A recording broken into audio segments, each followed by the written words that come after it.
welcome back. It is the Vegas Take. Sharp and Shapiro, in-studio guest Ron Futrell from Channel 8 as well. We appreciate Eric Brown from UNLV taking some time to join us. That was a very interesting interview, and we wish him, of course, the best, and we hope he gets a great gig soon. So we talk a lot about the media on this show, right, about maybe some members of the media that we feel like maybe do not cover UNLV fairly. They're not objective. Well, we got the guy we have with us on the line right now. I truly believe he is the best when it comes to covering UNLV. He does it objectively. He does his job. He asks the tough questions, and that's probably why he has a good relationship with Francois over there at UNLV, and it's why he has some great context. Mark Anderson from the Review Journal joining us. Mark, I appreciate you taking some time. How are you? I'm doing well. I guess the check cleared, huh?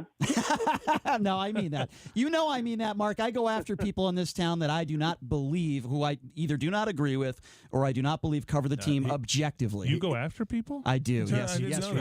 He took the check, he cashed it, and he hit a royal flush on video poker, so now he owes you half. I wish. Then maybe I could be a UNLV booster and I'd have some sort of say into who they hire. Okay, Mark, let's go Won't take much. Let's start off right away with the big story of the day, and of course, it's a name that I haven't heard. I don't know when you heard it, but TJ Otzelberger, Rothstein from CBS is reporting that, he's probably going to be the next coach in a couple days. What do you say in regards to all this?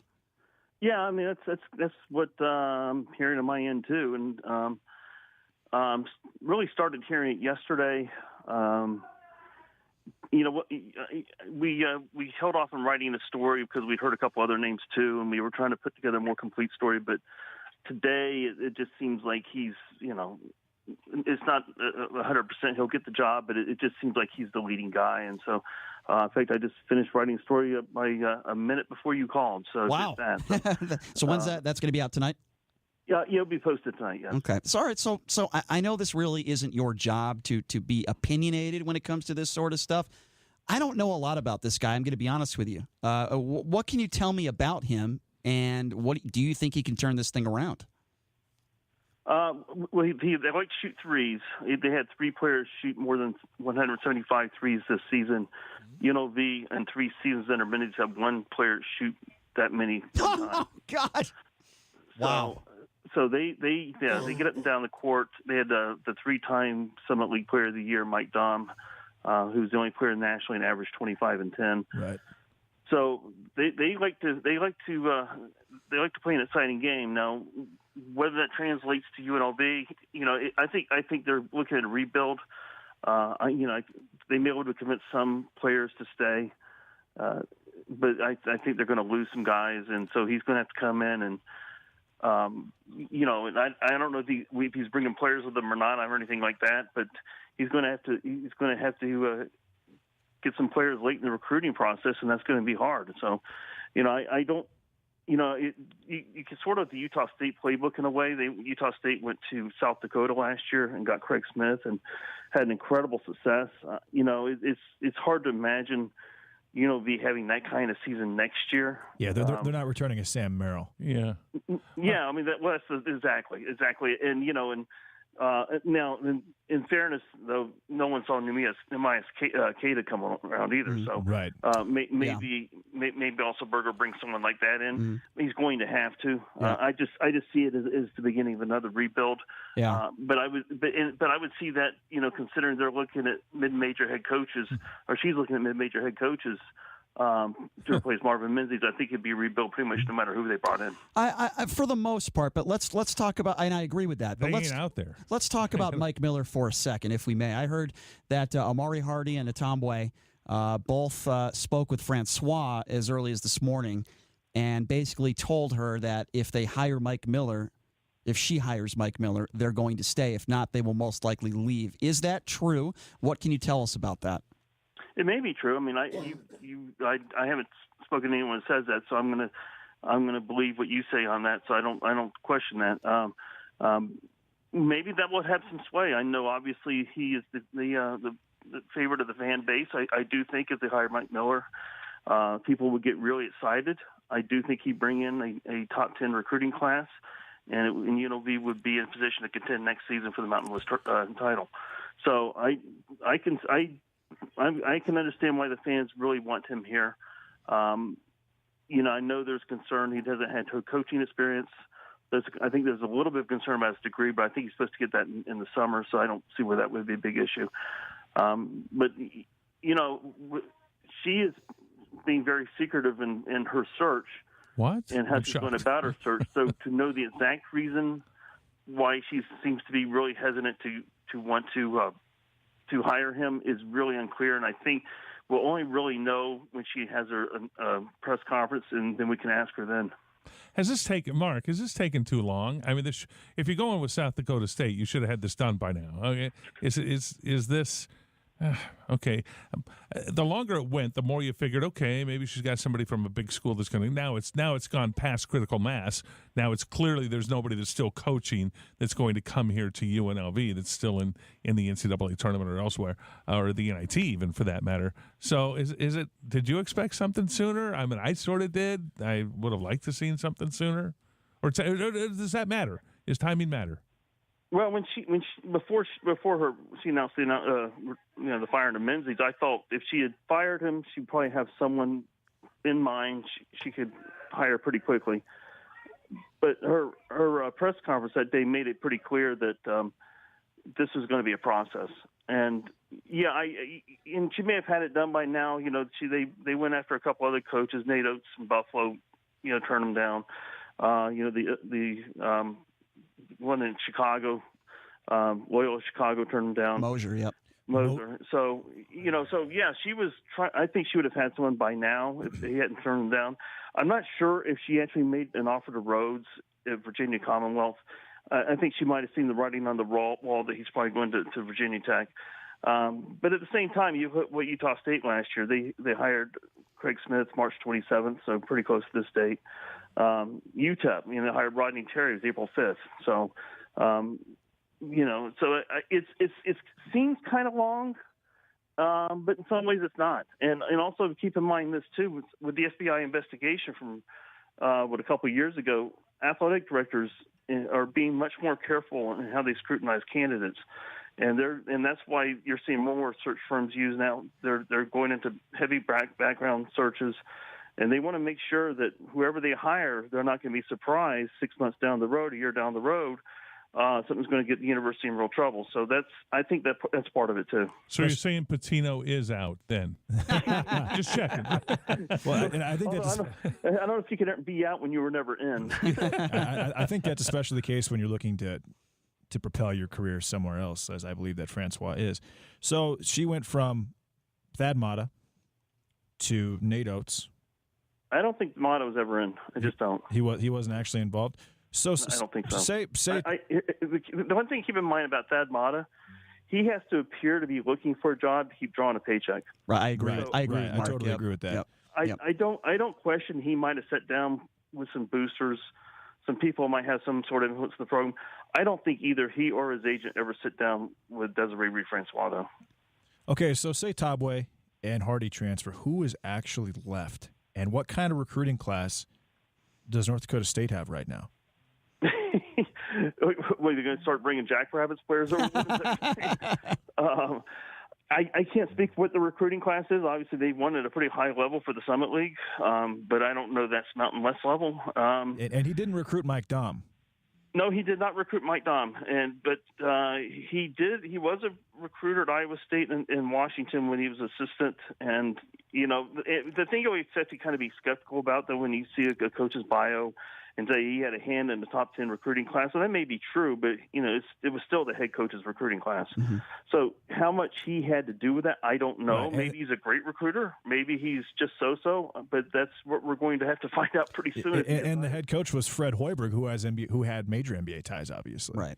Yeah. Right, yeah, and Lorenzo Romar at Washington was known as a recruiter. He wasn't known as much of a game coach, but he was known as a recruiter. Mm-hmm. I'm tired of hearing. Okay, Mark, here I go. I'm going to go off a little bit here, which I want to do at times, but great recruiters. We've had plenty of great recruiters. Bano was a great recruiter.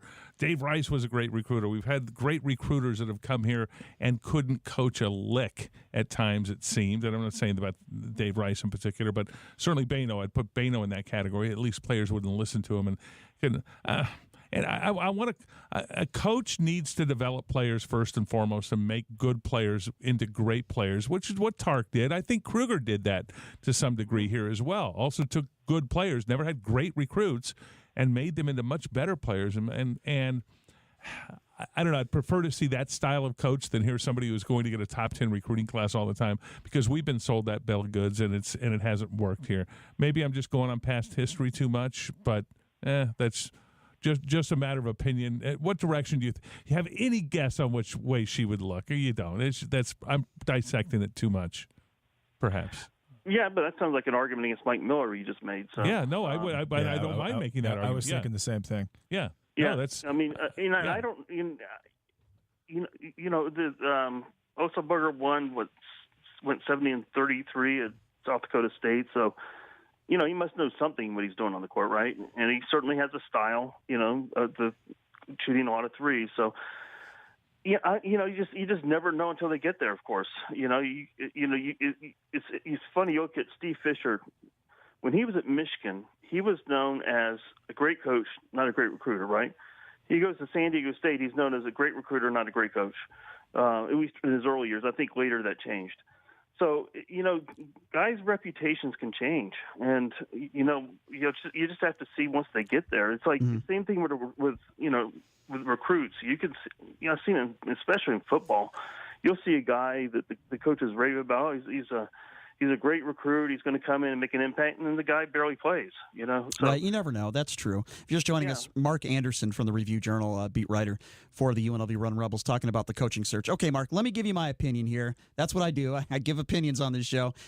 Here's my opinion. Okay, a big issue with UNLV right now is not just winning basketball games. Okay, it's about them losing money. The university is losing a lot of money. A big part of that is people not going to games. That is a huge issue. It's not the facilities, okay? It's not where they play, okay? And it shouldn't be hard to recruit there. I think we all could agree on that. So with that being said, with UNLV athletics right now in the basketball program, losing money, I just don't think that TJ is the right guy for the job. That's just I don't think he's the right guy for this job right now. The reason why I think Miller would be the right guy, we mentioned the recruiting class, and I know what Ron just said, but he's a former NBA All-Star. He would recruit his ass off. He'd bring in Ryan Miller, who I think is a very, very good and capable assistant coach, formerly of UNLV, now over there at TCU. It would excite the fan base. Don't you want to? And I understand as an athletic director, you don't want to just make your decision based on the fans. I get that. That's not what I'm saying. But the obvious thing here, I mean, part of the reason why Menzies is not here is because nobody was going to games. It wasn't just because he was losing and he wasn't getting this team, to the NCAA tournament.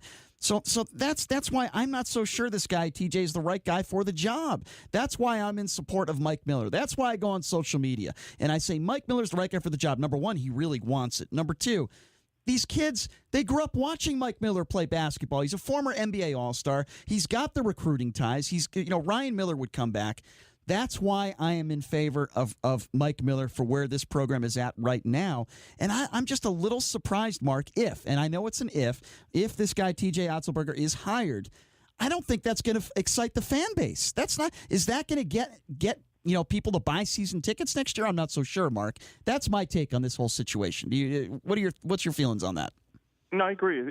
If he gets hired, Otzelberger gets hired, I think, unless he just somehow knocks it out of the park recruiting, which I don't think it's going to happen. But I agree. I just don't. I think at the beginning of the season, I just don't think fans are going to be excited. They're probably wanting to be much of a curiosity factor with a new coach. They only start to come back if he starts to win. Right. And I agree. Yeah, Miller would get everyone going. I bet that first game there'll probably be 15,000 fans, no matter who they're playing. Right. Because people would feel like here's finally a UNLV team that legitimately can contend for the Mountain West title. Not only that, but it proves that UNLV and the AD are committed to having the basketball program improved by making a hire like this. Yeah, it's a bit of a gamble, but this is Las Vegas, Nevada. Gambling happens all the time here. But with all the upset that Brian mentioned, it proves that UNLV is serious about building a new future for the basketball team, and fans will recognize that. And let me just add one more thing, Mark. I think that if she does hire this guy, TJ Otzelberger, it shows what I believe to happen all along. She's making the safe play. She is going to make the safe hire, and I do not believe, without shadow of a doubt, that in 2 years she is going to be the athletic director here. I think everyone kind of assumed she's going to try to move to a Power 5, and then if you look what it's, she's going to have a new president. Either she'll have the same president, Martin Mina, or a new president replacement. Either way, it's a president who didn't hire her. So I'm sure that's got to be in the back of her mind that, that she's got to make a hire and keep her eyes open for a Power 5, because that's I would imagine that's her ultimate goal anyway. I mean, it just seems natural. She's young. She's got Power 5 history. Here's something else. She doesn't really have any ties to UNLV other than the couple years she's been in here. We just got somebody on Twitter she's from Tennessee who just hit me up, who's listening to the show. It said to ask Mark, why can't you just give Mike Miller at the very least? Why can't you give him an interview? Why can't she at least do that? Yeah, I think she should. I agree with that. I think she should at least do that. And I don't have an answer for that. And again, when she makes herself publicly available again, that's the only time you can ask her. And I think if she hires anyone other than Mike Miller, I think those are the kind of questions she's going to get. I've got an answer for it. Insecure leaders need they don't want somebody who has their own power base here in town. They want to bring somebody in from out of town that has no power base here and is dependent upon them. There you go. Yeah. It is. There are sometimes, and I'm not saying she's that leader, but insecure leaders are that person because to them, power is more important than success, and this is, this is about that as well. And is it true? Figures into everything. With Tina Kunzer-Murphy, Mark, it seemed like she was. I don't want to use the term bullied, but I guess maybe I'll just use it anyway. It seems like boosters and a lot of people were in her ear, right? Outside influences that she listened to them. From what I understand about Francois, and I know you have a really good relationship with her, but from what I understand, nobody has any relationship with her here in the media. Well, nobody has. I think Mark does more than anyone else. Let's put it that way. So that's why I'm asking Mark this question. It appears to me, Mark, and you tell me if you disagree or not, that Francois is not going to be bullied. She's not going to necessarily listen to the fans. She's not necessarily going to listen to boosters. And it seems to me that she's just straight on. She knows what she wants. Is that a fair assessment? Yeah, I think she made a decision shortly after she took over that she was going to run the athletic department in a different way. I'm pretty certain she was pretty aware of what happened before, where the boosters did have a lot of influence, and I think she was determined that wasn't going to happen. And that's why, and so I think when there's a push, it doesn't necessarily be Mike Miller, it could be pushed for any candidate. I think it's more apt to make her go the other way.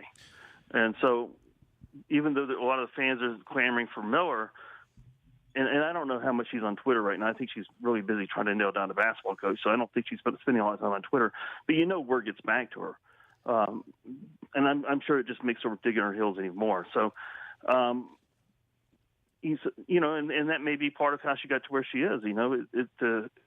To be a young female athletic director, she probably had to fight her way to get to this spot, and so it's probably in her that she has to be strong in her convictions. Otherwise, she probably wouldn't have made it to this place. So, I think I just think that she probably feels to do the job in the right way. That's what she has to do. I mean, the right way is making money for the university. And you said it yourself. You think 15,000 will be in attendance the first game.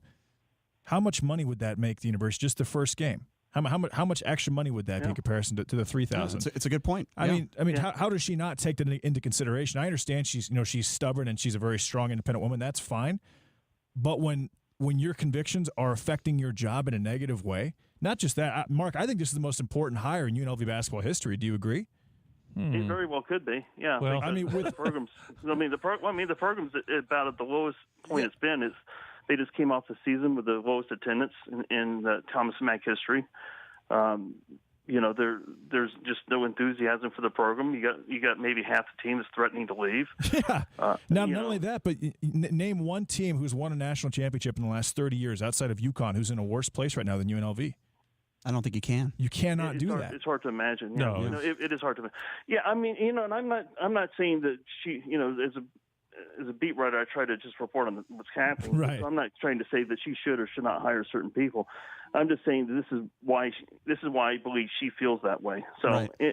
Personally, I do think Mike Miller would spark would spark something in this program that's been missing for several years. So I do agree with that. I mean, he would make the program that's losing money. He would make the program money. And here's what I know, Mark. I know that this for a fact, that Mike Miller's agent reached out to Francois last week, and Francois' response was that, yeah, I know Mike, but I'm looking for a proven winner. It's kind of like me just going against a favorite or going against the public on a basketball game just because I want to go against the public. Sometimes going with the public is the right thing to do. And in this case, I think that's the right thing to do. Yeah, I think we all agree on that one. And I understand what, certainly understand what Mark is saying in regards to her thought process. I just simply disagree with it. That's all. But, Mark, I mean this sincerely, my man. You are the best in this town as far as covering this team. You do a phenomenal job, and you don't have to send me a check because I actually mean it. You do a great job covering this team. I know this is a very busy time for you, and I know you just finished an article, and that's going to be out tonight. Look forward to reading that article, Mark. You do a great job. Keep up the great work.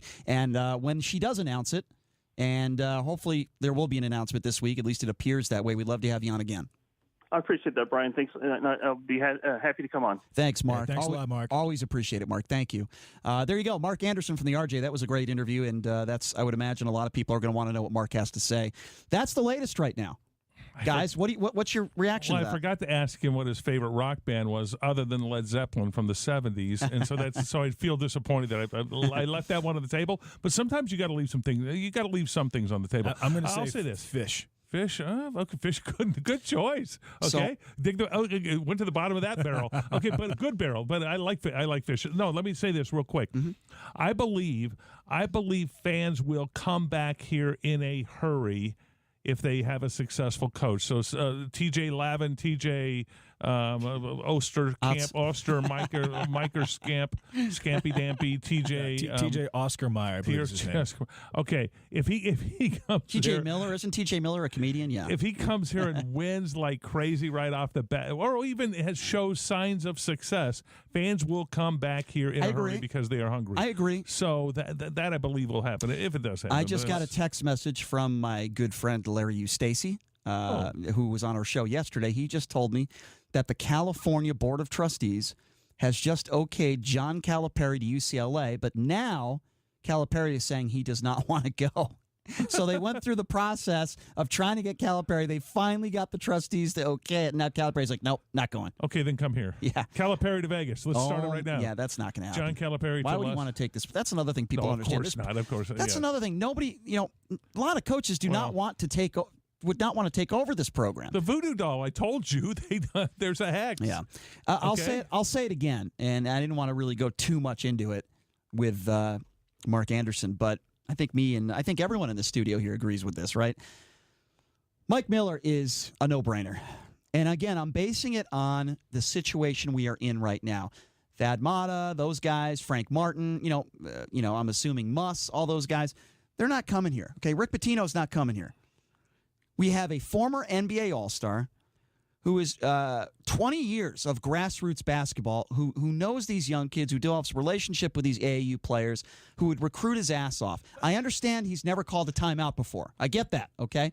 Ryan Miller could help him with that, okay? They would come here. They would come here, and they would build something, and I think it would be an unbelievable, exciting part of UNLV hoops history if they hired him, and I don't think she's going to do it, and I think it's a enormous mistake by Francois. You talk, and it sounds like one of the reasons why Francois is going to hire this guy is because he does run that kind of running Rebels type of offense. Well, Memphis's offense right now is, I think, the 5th fastest paced in the country. I'm going to be honest with you. I don't think Francois even had any clue who this guy was perhaps a few months ago. I don't think she had any idea what type of offense he was running. You know what I think? I think maybe some people that she hired said, hey, look, this is the safe play. The guy's young. He's up and coming. Okay, I'm all for it. You ask Oates. You ask all these other guys, Rhodes, these guys. They're not coming here. Well, who's down the list? Oh, how about this guy with South Dakota State? What do we think about this guy? Well, he's recruited okay. He's winning. Let's hire this guy over a guy like Mike Miller. To me, it's absolute bizarre. It seems like she has panicked. It's bizarre to me. And you know what? Another thing, there's no chance this was their number 1 pick or number 2 or number 3 or number 4 or number 5. There's no chance. This is Marvin Menzies. And again, I don't want to compare him to Marvin Menzies, but this is not even their top 5 Look at their pick. logo, guys. See, do they have a cool logo or what? They're the Jack. I told you they're the Jackrabbits. I don't mind their colors. Look at their big, cool. It's a yellow Jackrabbit. It's got blue, looks sort of UCLA-ish. But Mike it's Miller, a mean Jackrabbit. Look, Miller it's a is mean Jackrabbit. He's TJ Otzelberger with the offense, with the NBA pedigree, with the recruiting experience, with the major recruiting ties, with commitments from top 10 players in the next 2 classes verbally on Twitter that have actually stated, and with the endorsement of Amari Hardy and Tobway and half the city of Las Vegas and probably most of UNLV basketball fans, and you choose this guy? I think it's a bad choice. That's completely insane. They hire him. I will try to do my best after he's hired to support what they're doing and to give him an opportunity. We all should. It's not his fault. We want to support him and give him an opportunity. I'm going to make a prediction right now.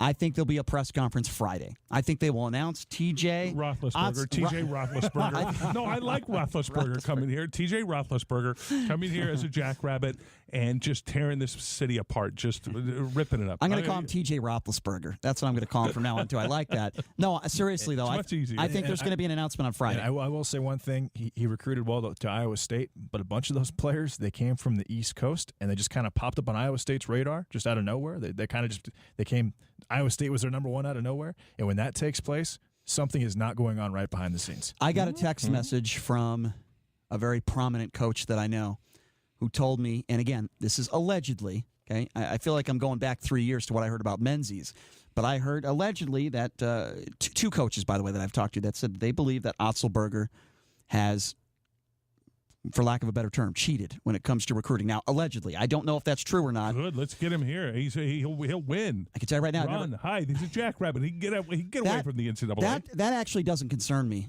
What concerns me is the fan base, what they want, not getting people in the stands, and not being able to turn this thing around right away. No, I'll tell you this right now. You hire Mike Miller, I think they're a good basketball team right away with the talent he gets. You hire Roethlisberger. Yeah. And you know what? I will take Mark Anderson's word. 15,000 people day 1. How do you turn that down? See, I agree with him. I think the place would be jam-packed. Doesn't make any sense. Ron, I always appreciate it. You coming in every Tuesday. It's a lot my of pleasure. Fun.